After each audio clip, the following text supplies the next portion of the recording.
we'll go around to the back side here. This kind of go through the progression from where everything starts and then to the finished product.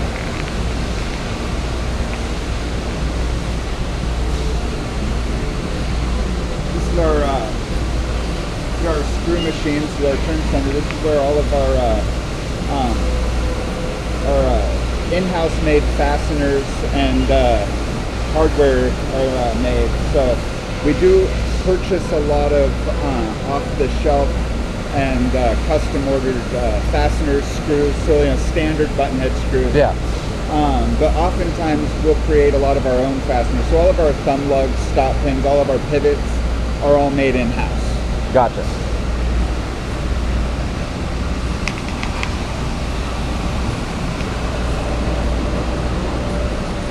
Wow, crazy. Back here is our laser bed. All of our blades are laser cut.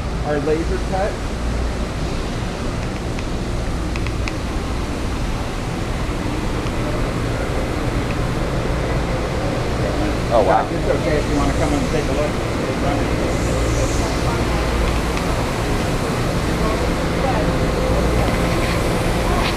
So on average, yeah, probably about 20 seconds a blade for a small folder blade. This one machine does primarily all of our blade cutting, and these guys produce about 2,000 blades a day. Wow. Off this machine. That's crazy. Every single blade is made from there, even the Damascus one, the gold class blade? Most. Oh, yeah, okay. Most all are cut out of here. There are times where we may process something a little bit differently for, especially for like a one-off concept piece or something, which I'll oftentimes hand make. Sometimes I'll hand grind profiles on a piece, depending on a time frame. If I have a really expensive piece of material and I've got something that perhaps I want to see produced from it, but I don't want to take the time to bother manufacturing or engineering, I'll just make it by hand. Yeah. That's awesome.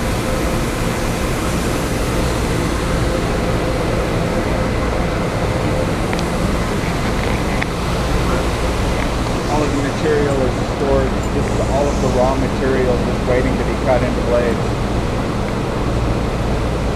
And I'm sure all the leftovers are just recycled. Right. So oftentimes what they'll do is they'll just cut a half sheet and flip it over and use the other half for another project. Rather than cutting a whole sheet of product, we try to cut only what we need at the time so that we aren't overproducing product that isn't going to sell. And it's amazing how many they fit in there. The nesting is just incredible. You look at that. Yeah. That's amazing. I mean, that's like 1/16 of an inch. Yeah. Talk about maximizing your space. Right. So from there, and this is actually fairly recent. This is our stamper, which we use for cutting a lot of our stainless steel liners. In the past, we'd had to source any stamped products from overseas. Because most of the stamping industry resides in Asia, and it's the problem with that is they're oftentimes ridiculously large minimum buy quantities. We'd have to purchase 20,000 pieces in an order, which is it really just doesn't make sense. We don't need 20,000 of any one product at any one time. So this gives us the flexibility to do a lot of quick changeovers and produce only what we need at the time we need it. We'll still oftentimes, because it's a fairly complex setup and changeover, we'll still run maybe 2,000 pieces at a time. But the benefit of being able to reduce that quantity is huge. Yeah. It's that's a lot of resources tied up in an extra 18,000 pieces you aren't using. Right, exactly, and that's, you know, that's all money tied up in inventory that isn't selling. So we could use that money elsewhere. Yeah. The better we get about just producing what we need when we need it, the more money we have to put into other resources, like engineering new products and coming out with full gold class stuff. So after the blades are laser cut, and then they come over here to be surface ground. So our surface grinders run on 2 magnetic chucks. So they'll do one side, remove half of the material difference between stock and final thickness, flip it over to the other side, and then machine and grind the other side flat. These guys grind final thickness within 1/1000th of an inch. Wow, that fine. Yeah.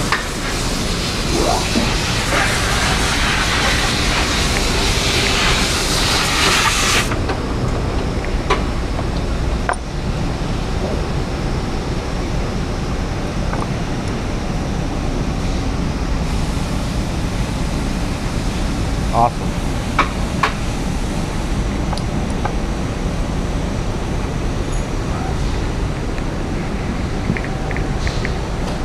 So then from here, once they've machined the thickness, then they come over to the mill.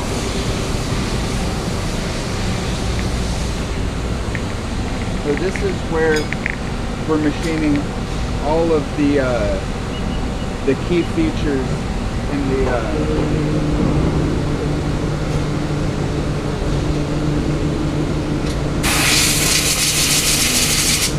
thank you very much. So here's the before and after. So he's machining the pivot, thumb lug hole, and then the entire tank. So here is where he's controlling the open stop, the closed stop, the pivot location. All of that is controlled in this one operation. So if any of that is out, then the knife doesn't function properly. You know, if this feature isn't machined correctly, then your tip can sit out of the blade, or it can sit too far and hit the back spacer. So all of that is measured from the pivot hole location. And then what he's going to do, you can see one running right there. So every run he's going to take a couple of blades and check them on the CMM. So this is just a computerized inspection tool, and it's going to give him a printout. Have you ever seen one of these? Not this complex, but yeah, on those, like how they make it. You see, like they're constantly testing them to make sure that something they screw up and it's machining too much or too less. Right. It's a really cool machine. So it comes in and touches off and orients itself with where all of the features are, and then it comes in and inspects it. That's awesome. And it'll tell you, if that feature is off by 1/1000th of an inch. I mean, wow. And so you'll see the green lights coming off next to the feature it's inspecting. So that's telling you that it's intolerant. And then he's going to get a more detailed printout that's going to tell him specifically what the measurement is for each feature. And that way he can go in and dial it in. So even if it's still showing that everything is correct, he can see if something's starting to veer out of and catch it before it's a bad part. Is there any difference between getting a blade laser cut versus water jet? Does it affect the, I'm sure it affects the metal in some way. It can, and you know, some alloys are more sensitive to that. You know, some of your higher end alloys, like, you know, S30V, you know, can be really sensitive to such things. M4, you know, that's another one that can be really sensitive to the heat. Generally, we'll put all our blades through an annealing process to address any heat affected zones. Where we see the biggest impact oftentimes is in the machining. when they machine away that profile, oftentimes there's a heat affected zone from the laser that creates a harder surface on the profile, and it tears up the end mills. Like you wouldn't believe. Oh, I'm sure. So yeah, no, that's the thinking. Like I'm thinking, like the heat, I'm sure, is hardening just that precise edge as it's cutting it off, and that's got to be harder. So it's kind of a trade-off. Your water jet generally will give you a little bit cleaner surface. I know tolerances aren't as great. Tolerances aren't as great, and they're a bit slower. But you don't have the heat affected zone. The parts come off a bit cleaner. You don't have the draw, from the vaporized metal showing on there. So there are pros and cons to both. But laser is a little bit tighter tolerance and much faster. And so since we're machining all of those features away anyway, the cleaner surface finish is, kind of negligible for us.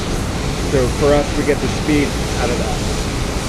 So once they're machined, then they're going to be, then they go to bevel. These are all different bevel grinders. These ones here are hollow grinding bevelers. The process is a little bit different on these than our flat grinders. Here, this machine, the motor on either side, this one actually comes in, both wheels come in at the same time and grind the blade complete. So the blade comes in on the front here, the blade feeds in, the wheels come in on either side, and then it draws the blade out and grinds the blade complete. Our flat grinders are set up a little bit differently. Here you'll see each side is run independently. Oh, okay. So here he's going to load, one blade here is going to do the first side, which is going to be the left side, and then it's going to flip it over and he's going to do the right side.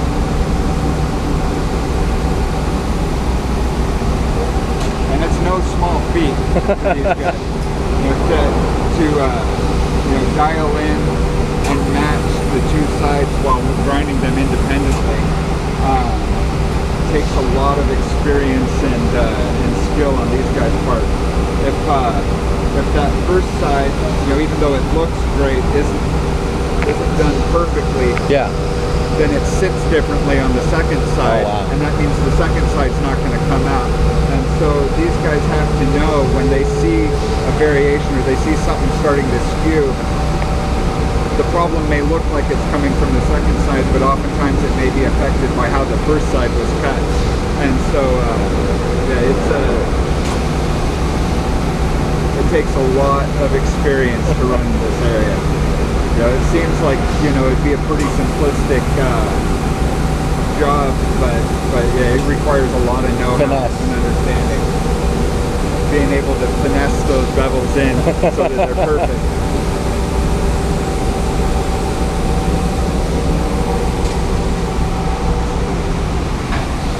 So then from here, depends on the material in what order it's run oftentimes. Some of our harder alloys like the S30V, M390, M4, and will often bevel before heat treat because it's just so tough after heat treat that it's a bear to grind. So we'll bevel it soft and then send it out to heat treat. Heat treat's one of the few operations that we don't control in-house, but we do have local vendors that we've used for many years that we've got great relationships with, and they heat treat our blades to our specific specifications. And then some of our standard alloys, 440, 154, will heat treat before bevel and grind them fully hard. Oh, okay.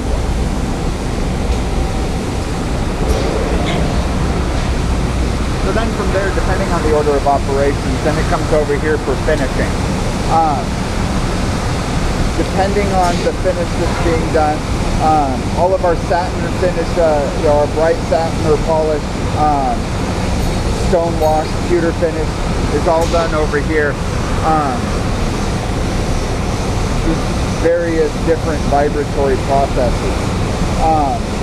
Some of these big tubs back here are generally for our stone wash, or you see cut down there is just kind of a surface prep before going to other finishings, generally where you're going to get your edge breaking and you know, your smoothing. Yeah. And then that goes into another process for final finishing. These two pieces of equipment here are these are our HEFS machines. HEFS stands for High Energy Finishing System. Okay. So this is doing the same work that the vibe bowls are doing.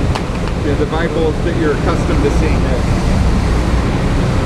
But this thing is like a vibe bowl on steroids. It's, I can't even remember the amount of force that it's actually applying to it, but the way this works is these separate tubs are filled with the abrasive medium.